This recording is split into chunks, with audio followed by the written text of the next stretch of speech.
Thank you so much for coming and joining us from all over the world. Neeraj, Sandeep, and Dave. Really appreciate you joining us within the World Dream Day. And the reason why we construct this idea is to bring out ideas, thoughts, and also bring out leadership opinions of what you have gone through within various aspects. A quick introduction for everybody. Neeraj today is a co-founder for MedPlus and has been a very senior leader with the Hero Group in the past. He's consistently been awarded as one of the top rural marketing leaders across Asia and has consistently been extremely deeply involved with impacting rural lives and also bringing out the best in people and impacting perspectives. Sandeep joins us from the Valley. He not only currently is making an impact on the way we eat, but also bringing out the best in what the history of the Asian and Indian roots of nutrition brings out in the perspective of bringing out the best in class and nutrition perspective, and has recently co-founded a firm called Innovate, who brings out a consistent play in products linked to our history and the way we want to build that value. With an interesting background in technology, I'm looking forward for this conversation with both of you. Dave leads the entire financial structure for Philips Healthcare, and health leads the core of what Neeraj as well as Sandeep bring on the table. So he acts as a pivot to our perspective as a director of finance. He brings across various stories and learnings what all of us fight against and that fight for, and I'm looking forward for having this conversation. I thought I'll start with a quick short story of the way we have perceived the aberration and growth of the way we have seen organizations grow today. So I remember a small image of a gentleman who runs a tuk-tuk or a auto rickshaw driver in Asia who always has a 4x4 written on it. So the dream of making an impact, dream of inspiration, dream of making sure that people around have their own perspectives are clearly not diminishing. And I thought maybe it's a positive perspective about what we can learn and what has been your individual mantras of what you're currently doing and what have been learnings from the COVID play, which has got us to internalize and bring out the best in all of us. So I would leave the session to Sandeep, since he connects with us from where it is dark right now. But the fundamental play is to see how we can enlighten our conversation right now. So Sandeep, why don't you introduce yourself and have a quick chat, and if you have some thoughts on what has COVID, top two things what COVID has really made an impact on you. Absolutely. And Pranav, thank you very much for giving this opportunity. And I'm also looking forward to having this discussion with both Dave and with Neeraj. So this is like really a good topic. This topic has been on top of everybody's head because we've all gone through, and we are going through in some cases, on what's the pandemic like. And essentially what the two things I would probably say is the people have been the people have been living a sedentary lifestyle, which is kind of like non-active, and that's mostly because of usage of electronics, coming from the valley, coming from everywhere, where people are using more things, and the whole exposure to that has been totally different in the COVID times. What I'm saying is we were already in a sedentary lifestyle. With COVID, it has been exposed more so. And then the second thing, is what's the nutrition side of things? Because I'm a food guy, I'm a foodie. So, people were kind of like, liking, nutritious food and so forth pre-COVID. In COVID, they have realized the importance of it, more than ever before. So, Lovely. electrical nutrition, those are the two things that I would probably put at the top as to what I have seen, what I'm seeing, and so forth. Lovely, lovely.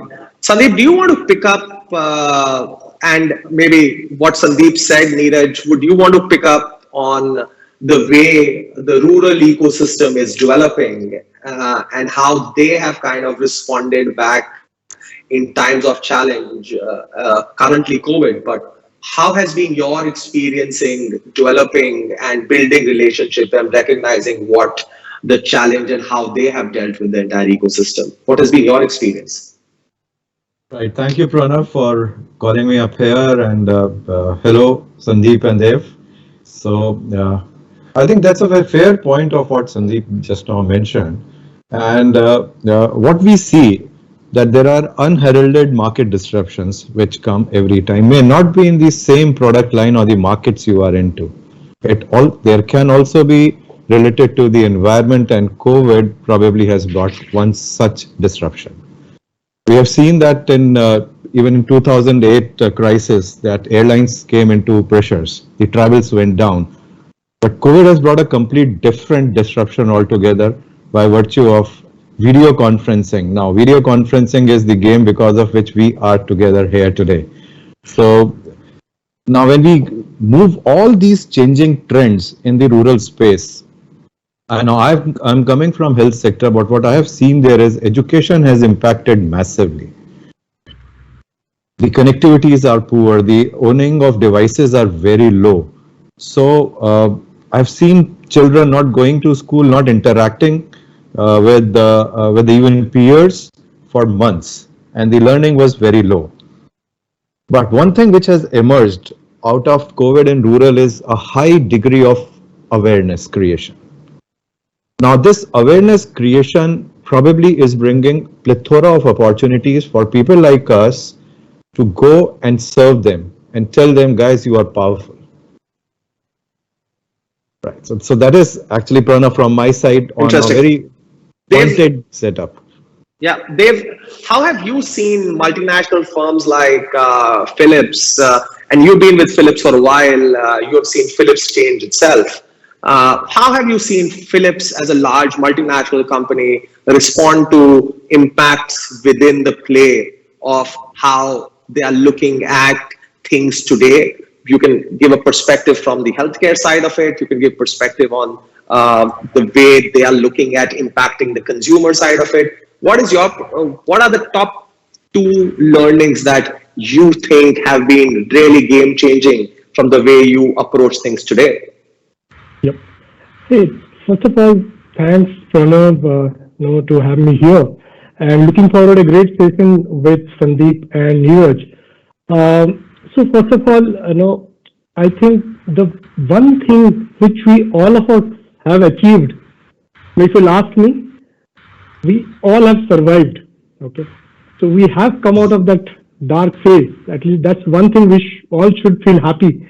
And now at least we are eligible to dream. I think that's how I connect to this topic. When it comes to this phase, Pranav, I would like to highlight that a very fundamental space which has emerged, and it was always there but never been talked about, is healthcare. Okay, healthcare is a topic which has come up and in the forefront of everybody's mind. Okay. The second thing, being a finance person, okay, I always felt that we all the businesses are aware of contingency.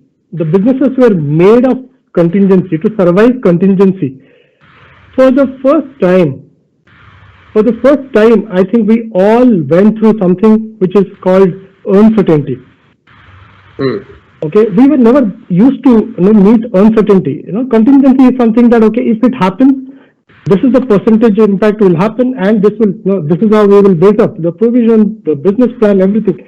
Uncertainty we have never seen that whether the market is there, whether the people are there, whether the people who are working for us, whether they will be there or not. All those things went for an uncertainty. Okay, so There's a basic funda, or what is going to work for us, what has worked for us is the people. I think that's something which worked, and the agility and sustenance. These are the things which worked for us. Fantastic. So coming back on and trying to build everybody together on understanding, Sandeep, I'll point that question to you.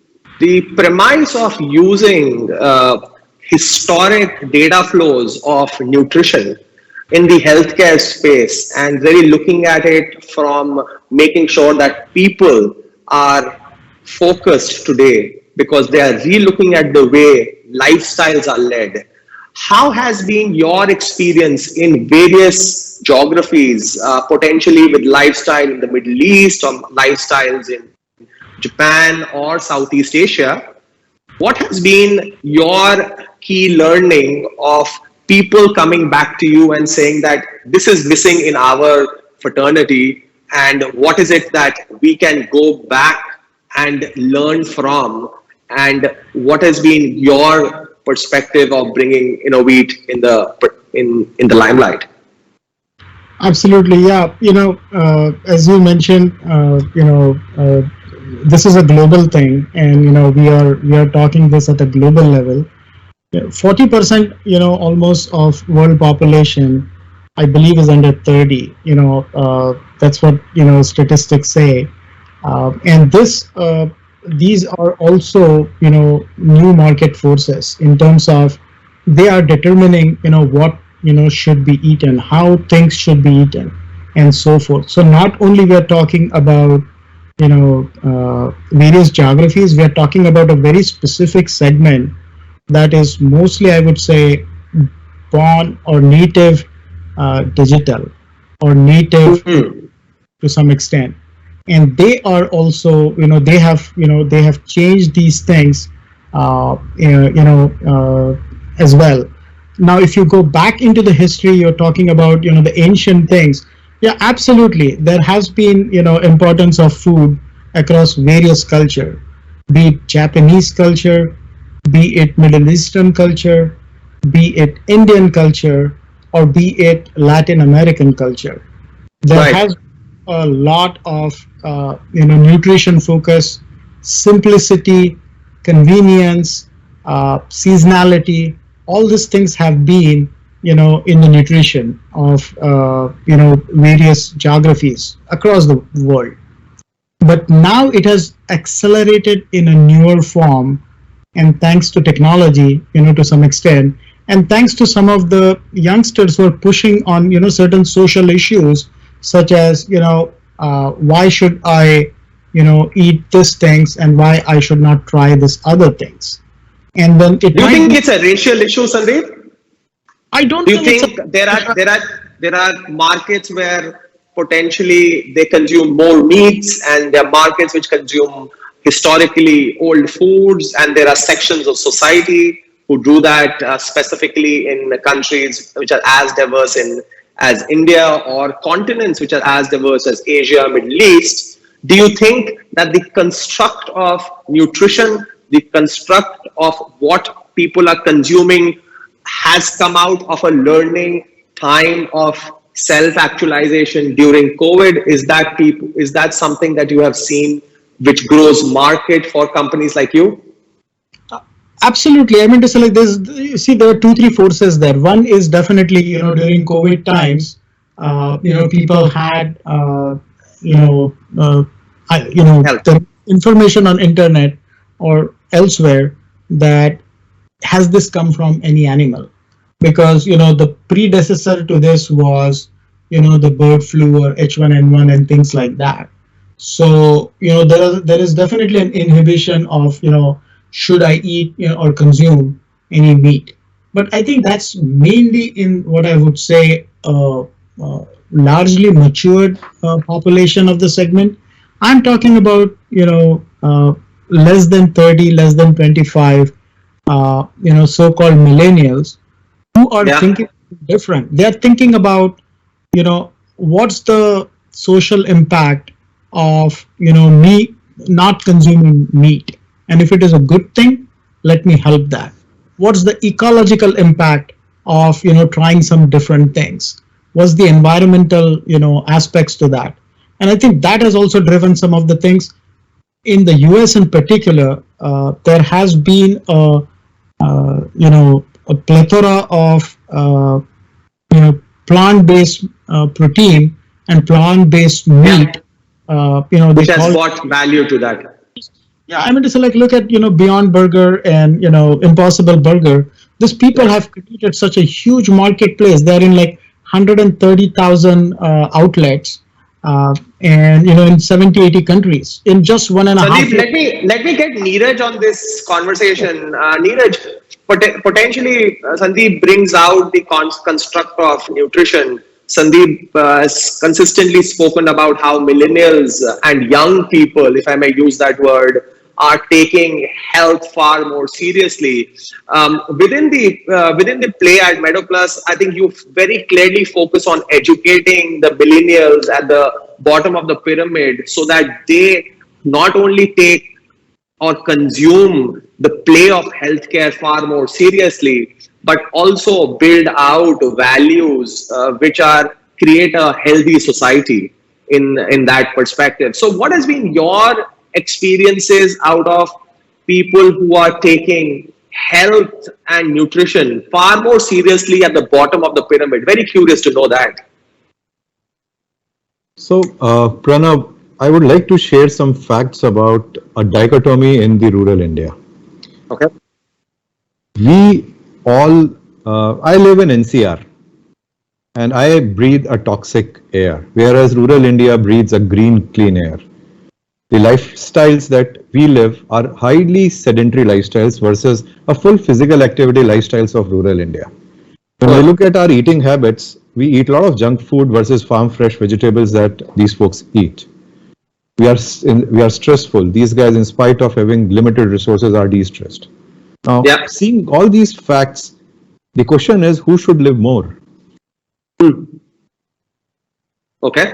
The logical answer says that it's a rural folk that who has to live more, but the reality is, in India, whether it is a male or a female, a rural folk lives 5 years lesser than an urban person. Okay. Now, it's a crime which is happening. Now, because ideally this individual should live at least 5 years more than a person in a rural area, urban area. So look at the life gap span. At least 10 years should be added to this individual. And what are the reasons? Because you brought out a point of awareness. You look at the facilities. 93% of India's land area has only 20% of healthcare facilities. And that too in break forms. Interesting. So surely, I mean, awareness is, please go.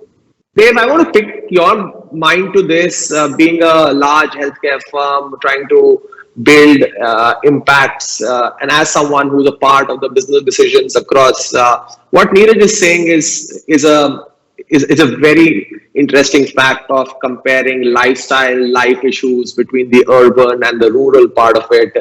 And how does Philips and you specifically look at things post-COVID? Because these would have come out very, very objectively with the usage becoming binary, with rural people trying to come to urban and then the rural people going back to society, back to their village. What is it that you guys are doing? What has been your strategy or recommendation of strategy to impact the society and make sure that things happen from the largest piece? And I'm picking that up as a learning point from COVID and staying away from the traditional COVID conversations of sort.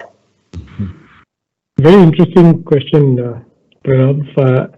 The one problem which in America, like a developed economy like USA face, and the same problem what India face, is the cost of healthcare. This is one problem which is common in both these economies, whereas as an economy we're far, far away apart. See, 1.5%, less than 1.5% of our GDP is invested in healthcare. Okay, with that, you can imagine the infrastructure we are having. Okay, and to meet an epidemic like COVID, with this sort of infrastructure, it's never going to be possible. As such, an Yeah. epidemic is an epidemic. It can never be the infrastructure. Anywhere in Can the never world. be, yeah, anywhere across the world. I think USA also face the same problem. All developed economies face the same problem. Okay, so what happens actually? How the learning from this is that okay, we need to focus on our healthcare infrastructure. That's no doubt about that one. A major portion of the healthcare delivery is still managed by private players. Okay, now the commercial should work for everyone. Okay, it's not that okay that you today you invest and though there is no return, nobody can survive. Correct. So the only way we can survive this type of situation is that how scalable, how you can make your infrastructure scalable, which can really ramp up and can be ramped down once the effect comes down. And I think that's something which we need to crack. And moment we crack that one, then I think we are there. There are a couple of things which, like Neeraj mentioned, highlighted a very good point, saying that okay, there is no reach. The network is not there. Now, with IT connectivity and a lot of other technologies, okay, if we put together, then I think we can really make healthcare infrastructure scalable. Yeah. Yeah. One example I would like to give that okay, telemedicine, something which never worked. It's there for quite some time. It never worked. Okay, never been conceived or been accepted by the medical fraternity also long back. But during this period, I think something which really helped people to survive is because of the telemedicine. Doctors been, I think they could really enhance their capability and reach just by picking a phone, a video conferencing or something like that. I think that's something which we need to really look and take a note of it. So I'm just curious, picking up what Dev is saying for Sandeep and Neeraj, since you guys have moved from classical corporate jobs, leading multinational firms, making profit, moving into building organizations which are addressing challenges, even what firms like Philips are going through and trying to address. What has been your focus on scaling the business? And I'm specifically looking at organizations of opportunity, if I may call Innovate and MeadoPlus, to build value for tomorrow, and value not only from a business standpoint, but really from a societal impact standpoint. What has been the areas of change that you have seen when you go and have a conversation and say that this is going to be the growth partner for us? Like they've said that telemedicine existed, but post-COVID, the doctors or the fraternity learned that, you know what, we need to build this because they themselves were at risk, end of the day. So telemedicine was not only used as an intra support, but it became the visualized perspective. And if I was to go back in society, especially from an Indian society, there used to always be a family doctor, and that level of trust always increased.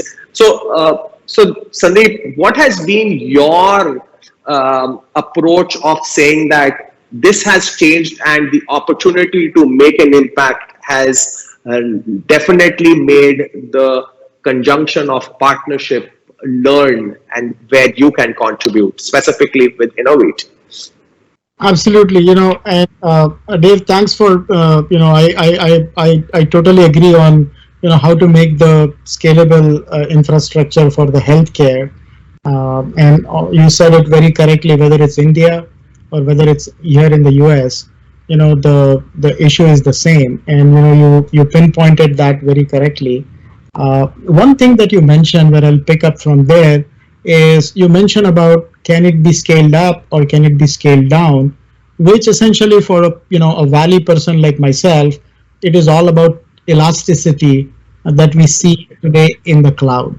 We see those elasticity in computes or storage or networking and things like that. But that level of elasticity needs to come into every single business. And to Pranav, to answer, specifically on Innovate front, that's exactly what, Innovate has envisioned on having an end-to-end technology platform to support this innovation of food. What has happened traditionally is you come up with a recipe, then bring, the ingredients together, then go to test market, then you go to That's classically how a drug company also works, right? exactly. I mean to say, like, there's no difference between this company, or even for that matter, a software company or a hardware company, right? They go through these traditional stages of doing things. What the cloud brought to the technology companies is accelerating the innovation. Yeah. Bringing shared resources to cut down the cost. Yeah. Bring additional resources to cut down the risks. And these are the exact things that we have envisioned at Innovate as an end-to-end platform. I'll go very quickly through 3-4 things, without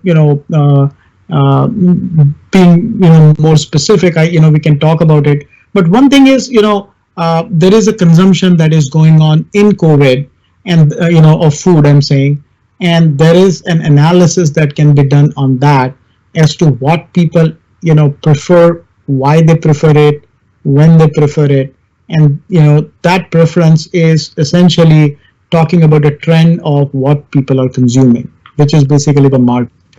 The second is how. Yeah. Yeah, please go ahead. Sorry. Yeah, 3-4 things. I'll go like in 30 seconds. The other is the product life cycle, right? The traditional product life cycle, as I mentioned, it's not only just about creating a product and taking it to market, but it's changing it on the fly and innovating into it, transforming it when you need it in certain cases. Right. So some people may say, hey, I like all these things that you have got, but you know what? Are you gluten-free, tested and certified? Because please get that. And how do you bring, when a food production is going on, to bring any, and I just pick gluten-free, out of thin air. But what I'm saying is that innovation or transformation has to be brought on the fly, which is not possible in traditional food business. The third thing is the logistics and supply chain. We all, have been hit with, the logistics part of it. Neeraj, you mentioned about the airline thing earlier, but, how can you put, a better supply chain? Can it be more local? And people prefer local, but it can still be global.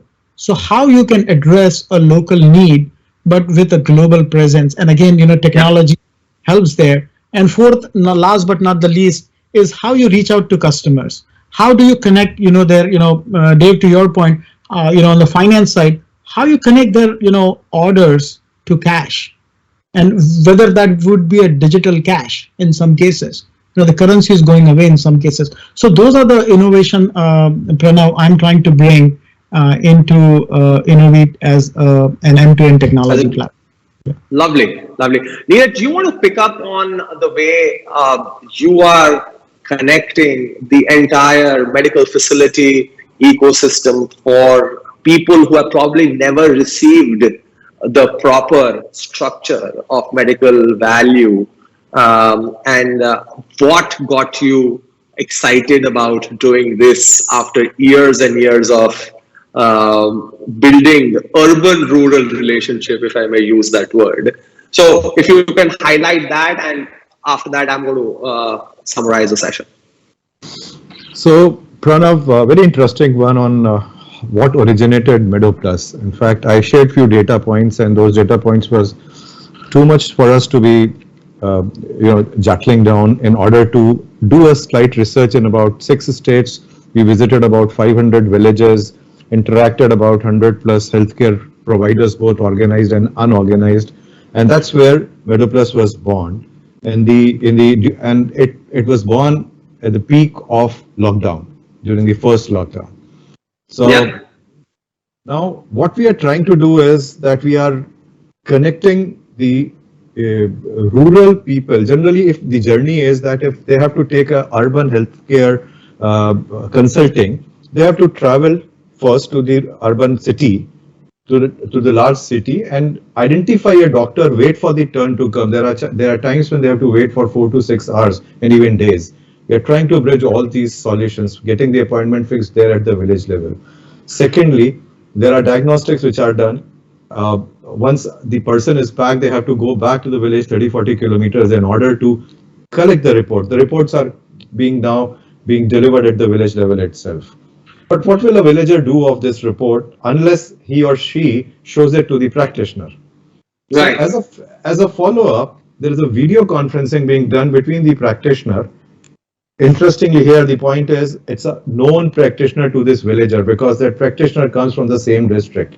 Unlike the other traditional ones where someone is sitting in south and the patient is sitting in north. So now there's a video conferencing saying, Ramu Kaka, I have seen your prescription, I have seen your the diagnostics, your medicines are okay, I'm just changing one. Now let's see each other only after 15 days. Look at the empowerment which has happened. The time which has got saved. In rural, if people move for any healthcare service or to take any healthcare service, there are at least one person who accompanies. 2 livelihoods got saved. So what we are trying to build now, you look at the overall ecosystem, it's a bottom to up approach which is being adopted. And since you have been talking about scaling, Pranab, we strongly believe that unit models, that there are unit models, and generally unit models actually gives us chances to crack the code. Yeah. And an entrepreneur every time looks for opportunities and resources to scale. Lovely. So I'm going to quickly summarize this. Before I do that, I want one top learning that came from COVID, which you said that I may or may not have taken seriously earlier, but this is something that I would really want. I learned, let me start. I learned that I should always be good to my wife, because there can be a lock time anytime and I have to spend more time with her now. I can't rush to office. So while I'm making the environment a bit light, but Sandeep, why don't you go ahead and share one top learning that comes to your mind? Yeah, the topmost learning to my mind is we need to have an active lifestyle, no matter whether a pandemic is out there or not. And one of the ways you can do that is just have good diet and good walk or exercise or workout within your wherever you can. And, Lovely. and that is so important, because end of the day, the health is wealth. We're talking about whether Neeraj is putting it or Dave is building it. Health is wealth. Yeah. That is very clear learning. Dave, what has come to your mind? Yeah, I think I'll go similar to what Sandeep says, that okay, maybe the area of focus for all of us should be that okay, healthy living and preventive health. Okay, because you cannot avoid pandemics. Whether it is the end of the pandemic, nobody can say. The only thing is that how to keep yourself mentally strong, physically strong, and love the surrounding, the people around you, so that because those are the guys to whom we missed during the lockdowns. Yeah. No, in fact, I must congratulate you with the fantastic work done during the peak of COVID, with Philips really taking the lead of helping within the concentrators, air purifiers, and so on and so forth. And I'm sure you were very closely involved, making sure things are in place. So that's a fantastic feeling to have more than anything else. So you're not always working for the balance sheet. You work for purpose, and profit may not always be numbers, but it also can bring out on things that you do otherwise as well. So I must be very thankful for Dave to be leading that from Philips as a spokesman to that. Thank you. So Neeraj, what's been your learning? I'll pick it up from Dave when he said that we are fortunate to be alive. and passing through two phases. I really feel that we are really fortunate that God has given a lot of things to us. And now it is time for us to go back and give it to community. And the community, the most deprived ones, where even if you take a baby step, the impact is massive. And mind that over 20 years, I've been again fortunate to visit 5,000 plus villages. I only see that things are changing, things are moving. And I'm a strong believer that while you go and give it back to the society, but you can also have profitable objectives along with that. And hence, my entire approach for building up an empire is build a socially relevant but commercially viable enterprise.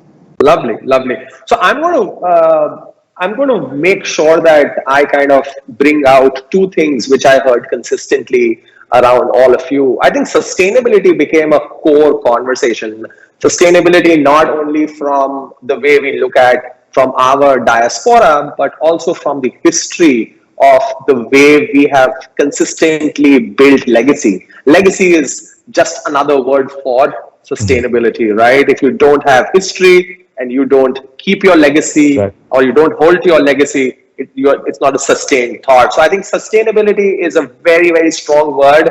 Sustainability for life, existence, and sustainability for business, and sustainability to make sure that the intent is purposeful. So I'm going to take away this perspective out of it. And thank you so much for coming and spending time with us at the World Dream Day.